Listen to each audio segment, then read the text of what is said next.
ପ୍ରଥମ ପ୍ରେମ କଥା ମନେ ଅଛି?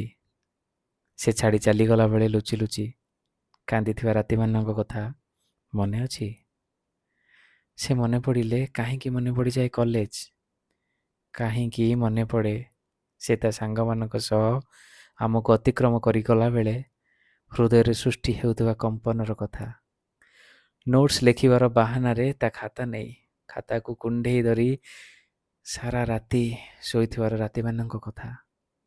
ଆର୍ୟା ସିନେମାରେ ହିରୋ ହିରୋଇନର ପାଦ ଧୂଳିକୁ ନେଇ ସାଇଥିଲା ପରି ତାର ଛୋଟ ବଡ଼ ଉପହାରଙ୍କୁ ଲୁଚେଇ ସାଇଥିବାର ଦିନମାନଙ୍କ କଥା?